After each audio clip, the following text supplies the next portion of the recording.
Well, Uncle Doug, Uncle Mark. there are normal people in the world, and then there are special people in the world. Yes. You are a special person. You've been hearing the word special since you were a kid, huh? I have. Good. Yeah. Usually from psychiatrists. And obviously the best people in the world are our patrons who give us money so that we can live in the lifestyle to which we've become accustomed. But not disconnected to those fine people are another group of people. And they are... Those are the Mandalorians. Oh, those yes. are not the Latter-day Saints, but the olden-day saints. Yes, indeed. And I've got an olden-day saint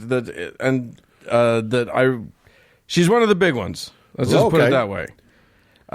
She is one of only 7 or 8 or 9 women name-checked in the super important Catholic canon of the Mass. I got conflicting reports from different articles about the number, and since I don't really know what the canon of the Mass is, I don't have time for another rabbit hole. We'll just never know. It's what they shoot. It's what they shoot the Eucharist out of, isn't it? Yeah, I think so. Pack it in there and blammo. Everybody gets a piece. It's a Mass cannon. That's right. You get a T-shirt and a wafer and a little piece of dead Jew. Yeah, exactly. Yeah. However, just so that you know, one of these women is the mother of dragons, the mother of God herself, the Blessed Virgin Mary. So it's a pretty good list to be on. All right. Anyway, you and many of our listeners may not even know that you've heard of her, but I'm guessing most listeners have heard the Neapolitan folk song devoted to her. It was recorded by Mario Lanza, Enrico Caruso, Andrea Bocelli, and even Eris Presley. Eris. That's Aaron Elvis Presley, all mixed together. I can do that. I'm that good with language that I can just squish things together. Anyway, the Elvis version is very interesting because he somehow gets way off the rhythm towards the end, and it sounds like he's just taking some liberties, but then he gets so far off and never quite makes it back, and it's totally bizarre. Maybe That's it was probably the pills. because of it was the pills. Yeah, exactly. However, folks from our generation and a little before probably heard it first from a handsome young cat named Tom, who serenaded us as he paddled along the water in a tin tub, and who then spent the next 10 minutes pursuing a mouse named Jerry in an episode titled Cat and Duplicat. The song itself, maybe I'll favor you with a little bit of it. Well, no, I won't. Santa Lucia. Santa Lucia. You remember that? Oh, yeah. Sul mare luccica l'astro d'argento. Wow. Yeah, you're welcome. Yeah. Wow. I could keep going. Maybe that's my segment. I really hope that's in the public domain songbook. It is. Don't worry. Okay, good. I did check. Yeah, that's awesome. But yeah, maybe we should do that. Uncle Dan sings the Neapolitan hits. That's the spin-off podcast. Patreon goal. Yeah, exactly. Elvis sang that in Italian. He did. You should look it Santa up. Lucia. Yeah, exactly. It's fascinating and not good. Anyway, actually, what's funny about that song is that though it invokes Santa Lucia numerous times, it seems to be just about a guy inviting some people on his boat on a pleasant evening and then randomly saying Santa Lucia a bunch of times. But that's the thing about saints. You can apparently just call on them whenever you want to. So is she the patron saint of boats? No. Nice evenings? Far from it. Baritone serenading? Nope. She's just... Now, she is the patron saint of authors, cutlers, glaziers, laborers, martyrs, peasants, saddlers, salesmen, and stained glass workers. The closest I could come to why the boatman would be invoking her is that she's also the patron of a town in Italy called Perugia, except that Perugia is entirely landlocked, so the boat probably wasn't that interesting. Weird. She's a real working class saint. She really is. She really is. But not working class in her life. So who is Saint Lucy? What makes her tick? Well, since the correct answer is that there are no first-hand or even remotely contemporary accounts of her, it's probably as likely as not that she never even existed. But that's no fun. So let's tell her stories. because there are several of them, as they should be told, with no care taken about the truth. That's right. That is not a person existing or not has not stopped the Catholics even for a second before. No. We're just going to plow through. We're not even going to pump the brakes. No care taken about the truth should be the tagline of this podcast. Indeed. Okay, so our girl Lucy was born in Syracuse, Utah. Sorry, that's Syracuse, Sicily, in the late 200s. Let's call it 283. Her parents were noble and wealthy, because that's how Saint origin stories go. Her dad died when she was young, leaving her and her mom to make their own way in the hard-scrabble mean streets of wealthy Syracuse. Now, what do we remember about the Roman Empire in the late 200s to early 300s? Orgies. That's right. The Diocletianic persecution. That's right. Emperor Diocletian, in his push to make Rome great again, had outlawed that dopey upstart cult called Christianity, feeding them to the lions and whatnot, all that sort of business. So, it turns out that our girl Lucy was a Christian. Oh no! What is a girl to do? Her mama, in a bid to keep her girl safe and well cared for, arranged to marry her off to a nice pagan boy. But there was something her mom didn't know. Like pretty much every female saint in Christendom, Lucy had inexplicably committed herself and her virginity to God. Inexplicably or inadvertently? Well, both. I think the thing is that when you're writing a saint story, you don't want a saint what's had the business. Right. You don't want an already chewed piece of gum as your saint. Oh, God. So no, she had promised to remain that perfect, untouched, chaste, pure as the driven snow, unsexed, never defiled because penises ruin women forever virgin. Basically, that's what really good women do. Bye, female listeners. Yeah, well, no, to blame the church, not me. I'm just reporting here. So that was a bit of a pickle that her mom had put her in because she was now betrothed. Although no one ever put a pickle in her. Boom, baby! So you guys got this. I'm out. Nope, you stick around, you.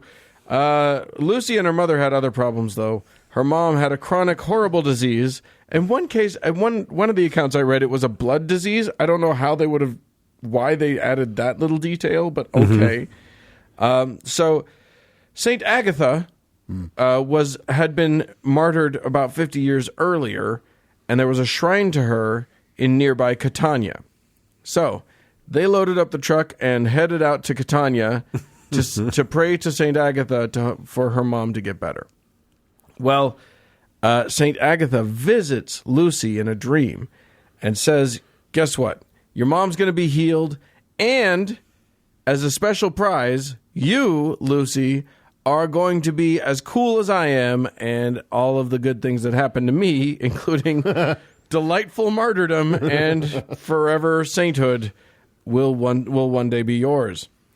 Lucy persuades her mother, in gratitude for this great miracle, persuades her mother to give her all of her wealth to the poor. So see how good she is? I'll take that. Again, when you're writing a saint story, these are all easy. These are all the sort of easy ticks that you can check into exactly check marks. So, unfortunately, her betrothed hears about this. Hears about his dowry, essentially, or whatever, the money that he should be inheriting, right, getting given away, and becomes furious and complains to Pascasius. He was the worst. I'm going to say Pascasius, the governor of Syracuse at the time, and not only complains to him about this whole thing, but tattles on her for being Christian. Ooh, yeah, what a little bitch, right? Yeah. Which is why he's not even named in this story. He's just her betrothed. Pascasius orders her to burn a sacrifice to the emperor to show that she is a good little pagan girl like everybody else, but she refuses like a moron. Like, what the fuck? Just burn a thing. It's not that hard. But no, she's true to herself and to her God, and she is sentenced because of this rebellion to sex. She is sentenced to sex at a brothel, i.e. rape, I guess. Yeah, that'd be rape. So this is a weird story. Anyway, guards come to take her, but cannot budge her. Eventually, one version of the story has 1,000 men and 50 oxen pulling at her to try and get her to go to this brothel. And no dice. They can't get her to move. So they decide that she's going to die, and they bring a whole bunch of firewood around her because she is frozen to the spot. But they can't get the firewood to light. So, she's foiled them again. And she's there talking all kind of Christian smack about them. You know, if you do this, you're going to burn in hell, blah, blah, blah, all that sort of thing. So one of the soldiers, kind of wanting the bullshit to stop, slits her throat. Oh. That took a turn. Nothing doing. She heals right up and keeps on blathering. Then there's another story about them poking out her eyes, and then boop, they pop right back in. So joke's on you. Of course, there's an alternate story in which she poked out her own eyes because this would have happened earlier in the story. But there was an alternate story about how she was being pursued by a persistent wooer who kept talking about how he liked her eyes. So she popped him out so that he wouldn't be, so he would stop wooing her. I'm sure some of our lady listeners can relate. Wait, I feel like we're talking that Dan. I kind of dozed for a second, and you're reviewing the newest Saw movie. Like, it's, torture porn goes back a ways. Guys, this is not a new thing. Yeah. Finally, a Christian priest gives her last rites, and only then did she die. Oh, that's sweet. So there is the question of why the fuck did he do that? Yeah, exactly. Right. She's doing great. You don't need to do that. She is fine. Don't read that spell, and I will live forever. Right, exactly. Yeah, keep them away from me. Well, who do you do? And then she's dead. Wow. Other stories about her include her feeding Christians, hiding in the catacombs, and this story includes her not knowing how she's going to get all of this food into the catacombs and also be able to see because it's dark. So she invents a wreath that goes around her head with candles coming up off of it, which is why on her Saint's Day, in a lot of parts of the world, they celebrate by putting a wreath on their head with candles. All right. Or one of the girls represents her with a wreath of candles. I'm sure someone's hair is caught on fire. Oh, I'm totally. Absolutely positive. Oh my God! Of course, it's yeah. So there you go. So her Saint's Day is December 13th, which, coming as right you up. know, Coming right up. is the winter solstice, or Is it? rather, was the winter solstice before they started fucking with the calendar. So now it's no longer the winter solstice, but she's still used to celebrate, to sort of as a festival of light. Her Saint's Day is used as a light festival because it's the darkest time of the year and everybody's depressed and whatever. But now it's used also as a sort of precursor to Christmas, and it's like a warm up. I refuse to say Happy St. Lucy's Day. Happy holidays. Yeah. This is the war on St. Lucia's Day. Yeah, that's right. That's right. Fuck you, Lucia. They even claim that her name kind of comes from the Latin lux or lux, which is light, and so there you go. Anyway, so the fact that she's all about light makes her very popular in places like Scandinavia, where it gets oppressively dark. And that's about it. She's a revered saint who very clearly none of this stuff happened. And they basically just took the standard saint playbook and went straight down the barrel with it. Yeah, we talked about when we talked about Saint Bibiana way back. I think it was episode 22. Saint Bibiana, very similar outline here. She was sentenced to sex, meaning rape. Hers was a particular sort of thing because they tried to lesbianize her. Remember that? Oh. And then remember that.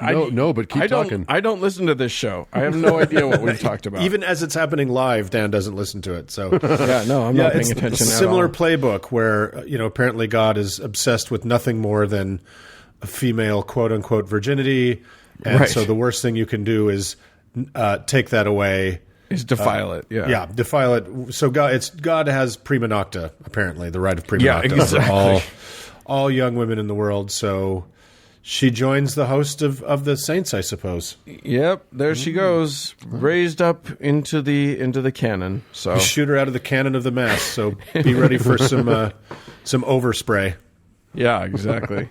All right. All right, let's move on.